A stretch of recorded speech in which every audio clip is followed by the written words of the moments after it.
출애굽기 11장 1절에서 10절까지의 말씀입니다. 여호와께서 모세에게 이르시기를 내가 이제 한 가지 재앙을 바로와 애굽에 내린 후에야 그가 너희를 여기서 보낼지라. 그가 너희를 보낼 때에는 여기서 정령 다 쫓아내리니 백성에게 말하여 남녀로 각기 이웃들에게 은, 금, 패물을 구하게 하라 하시더니 여호와께서 그 백성으로 애굽 사람의 은혜를 받게 하셨고 또 그 사람 모세는 애굽국에서의 바로의 신하와 백성에게 심히 크게 배웠더라. 모세가 바로에게 이르되 여호와께서 이같이 말씀하시기를 밤중에 내가 애굽 가운데로 들어가리니 애굽 가운데 처음 난 것은 위에 앉은 바로의 장자로부터 맷돌 뒤에 있는 여종의 장자까지와 모든 생축에 처음 난 것이 죽을지라. 애굽 전국에 전무후무한 큰 곡성이 있으리라. 그러나 이스라엘 자손에게는 사람에게나 짐승에게나 개도 그 혀를 움직이지 않으리니 여호와가 애굽 사람과 이스라엘 사이에 구별하는 줄을 너희가 알리라 하셨나니 왕의 이 모든 신하가 내게 내려와서 내게 절하며 이르기를 너와 너를 쫓는 온 백성은 나가라 한 후에야 내가 나가리라 하고 심히 노하여 바로에게서 나오니라. 여호와께서 모세에게 이르시기를 바로가 너희를 듣지 아니할지라. 그러므로 내가 애굽 땅에서 나의 기사를 더하리라 하셨고 모세와 아론이 이 모든 기사를 바로 앞에서 행하였으나 여호와께서 바로의 마음을 강팍케 하셨으므로 그가 이스라엘 자손을 그 나라에서 보내지 아니하였더라. 아멘. 이 11장 이 말씀은 요약이면서 또 이렇게 전체 말씀을 알려주는 말씀입니다. 모세가 바로에게 마지막 경고입니다. 장자가 죽을 거라는 그 경고를 합니다. 그러면서 9절에서 10절 말씀은 사실은 여태까지 지내온 요약본입니다. 하나님께서 이렇게 말씀하셨고 이렇게 이루어졌고 지금 여기까지 왔다는 말씀을 서머리해 준 것을 우리가 볼 수가 있습니다. 하나님께서 이제 몇 가지 말씀을 하십니다. 장자를 죽일 것이라는 거하고 백성들이 은, 금을 구할 것이라고 얘기를 합니다. 근데 이 은금을 구해서 나온다는 얘기는 뭐냐면 이스라엘 백성들이 막 쫓겨나듯이 막 무서워가지고 막 이렇게 가는 게 아니고 전리품을 구해가지고 전리품이 뭡니까? 전쟁에서 승리한 자들이 갖는 그 물품을 얘기합니다. 승리한 자와 같이 당당하게 나간다는 그 얘기를 하고 있습니다. 그래서 그 은금을 다 모으고 구한다는 것은 아주 기분 나쁘게 빼앗는 것이 아니고 이거 할 때 애굽 사람들이 은혜를 베풀어 준다는 이거 줘야 되겠구나. 주고 싶은 마음이 생겼다는 얘기입니다. 왜? 큰 신을 믿기 때문에 이 신을 믿는 백성들을 자기네들이 경외한다는 그런 뜻이 숨어져 있습니다. 그래서 그러한 모습으로 나갈 것을 얘기해 줍니다. 여러분 그러기에 저희들이 이 말씀만 들어도 우리가 얼마나 당당하게 살아가야 되는가. 이게 세상 믿지 않는 자들하고 겨룰 때 어떻게 살아가야 되는 것을 알게 해주신다는 겁니다. 그냥 패배자처럼 천국에 가서야 승리자처럼 사는 것이 아니고 지금 예수 그리스도를 믿는 순간부터 영원한 생명 천국을 소유한 자로서 살아갈 때 당당함으로 살아가야 된다는 것입니다. 여러분도 어깨가 처져 있습니까? 바라볼 힘이 없으십니까?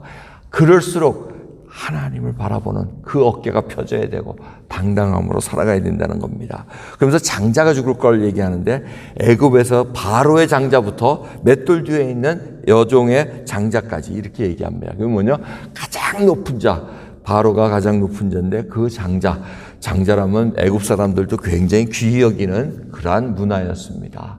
이 왕위를 계승해야 되고 모든 것에 가문을 이루어가는 그러한 힘이기 때문에 굉장히 중요하게 여겼습니다. 근데 그런 왕의 장자부터 맷돌 뒤에 있는 여종이라는 것은 가장 천한 계집을 얘기합니다. 가장 노예 신분, 이렇게 종하는 그쪽을 얘기하고 있습니다. 그런 자까지, 그리고 가축까지 다 장자는 죽을 거라고 얘기합니다. 그 대신 이스라엘 땅에 있는 장자는 전혀 그쪽은 죽음이 넘어가질 못한다는 것을 말씀합니다. 그러면서 얼마나 평온하냐면 개도 그 혀를 움직이지 않는다고 얘기합니다. 그 개가 그 혀를 움직이지 않는다는 것은 개는 굉장히 민감한 동물입니다. 권사님도 아시죠? 민지가 뭔가 좀 이상하면 사람보다도 먼저 감지해가지고 막 왕왕왕왕 울잖아요. 근데 이스라엘 땅에는 애굽 땅에는 그렇게 장자가 죽어나가는데도 불구하고 이스라엘 땅에는 개가 그렇게 민감한데도 전혀 요동치 않고 평온하게 있는다는 겁니다. 그래서 혀도 움직이지 않는다는 겁니다. 그래서 개가 평안하면은 모든 게 평안하다는 걸 우리가 감지할 수 있습니다. 혹시 민지가 많이 짖으면 알려주시기 바랍니다. 뭔가 좀 일이 났구나. 우리가 알 수 있을 테니까. 아무튼 그러한 상황인 것을 우리가 볼 수가 있습니다. 그러면서 신하들이 와서 절을 하면서 이제는 제발 나가주십시오. 해야지 나갈 것이다 하고 얘기합니다. 자, 오늘 본 말씀을 통해서 우리가 봐야 될 것은 여기까지 갈 필요가 없다는 겁니다. 하나님께서 이 한 가지 재앙을 해야지만 보내줄 것이다 하고 말씀하신 이유는 여태까지 9가지 재앙을 통해서 다 경고했는데 여기까지 갈 필요는 없는데 여기까지 간다는 겁니다. 여러분, 저희들이 이 멸망이라는 것, 하나님께서 분명히 다시 오신다고 그러고 그 오시기 전에 많은 멸망의 징조들이 있을 거라고 얘기합니다. 멸망을 할 수 없이 옵니다. 근데 그 전까지, 올 때까지 경고를 주십니다. 정말 저희들이 믿는 자들이 여기까지 안 가도 되는데 하나님께서 그 전에 많은 사인들을 보내주십니다. 내가 너희를 사랑하고 내가 너를 인도해주고 이런 모든 말씀 속에서 하나님의 사람들을 통해서 계속해서 알려주는데 완악한 마음 때문에 내가 듣기 싫어하고 내 마음대로 하고 싶어하고 거기까지 가서야 하나님께 무릎 꿇고 하나님의 은혜를 간구하고 하나님께 모든 것을 내놓는 그런 상황들까지 가는 걸 저희들이 경험하게 되고 목도하게 됩니다. 중요한 것은 하나님께서 알려주셨을 때 정말 민첩하게 깨닫고 각성한 자로서 깨어있는 자로서 하나님이 주시는 그 메시지와 사인들을 제대로 보고 나가야 된다는 것입니다. 여러분, 깨어있기를 소원합니다. 깨어서 하나님께 간구하기를 원합니다. 영적인 눈이 깨어져서 지금 이 사회가, 이 땅이, 이 세상이 지금 어떻게 흘러가고 있는가 보고 하나님께 깨어 기도하는 저희들 되기를 소원합니다. 거기까지 갈 이유가 없습니다. 믿는 자들은 하나님께서 분명히 보호해 주신다고 약속하고 계십니다. 그러니 믿는 자들이 그 지경까지, 그 험악한 상황까지 갈 이유가 없습니다. 하지만 하나님께서 허락하시길 믿는 자들이 울부짖을 때 내가 여기까지 가면 안 되는데 하나님 그 탕자가 돼가지고 돼지 쥐염 열매를 먹으면서 돼지치는 그러한 우리 속에서 같이 살면서 뒹굴면서 살 이유가 없음에도 불구하고 그렇게 우리가 만들어 간다는 겁니다.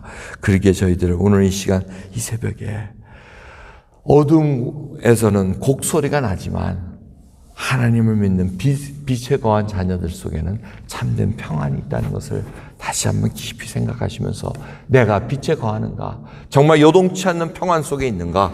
하나님께서 나를 사망의 골짜기를 지나게 하실지라도 두려워하지 않고 하나님과 동행하는 그 평안함 속에 있는가 다시 생각하는 저와 여러분 되기를 간절히 소원합니다. 기도하겠습니다. 하나님 감사합니다. 오늘도 귀한 하루를 맞이합니다. 저희들 정말 평안함 속에 주님과 함께 동행함으로 말미암아 평안함 속에 있는가 다시 살펴보기를 소원합니다. 요동치 않기를 소원합니다. 혹이라도 저희들이 강팍한 마음에 정말 하나님 앞에 아뢰지 않고 돌아서지 않고 회개하지 않는 거 있으면 아버지 오늘 이 시간 회개하게 하옵시고 하나님 앞에 온전한 믿음으로 쓸 수 있도록 족한 은혜 부어주시옵소서. 감사드리며 우리 예수 그리스도의 이름으로 기도드리옵나이다. 아멘.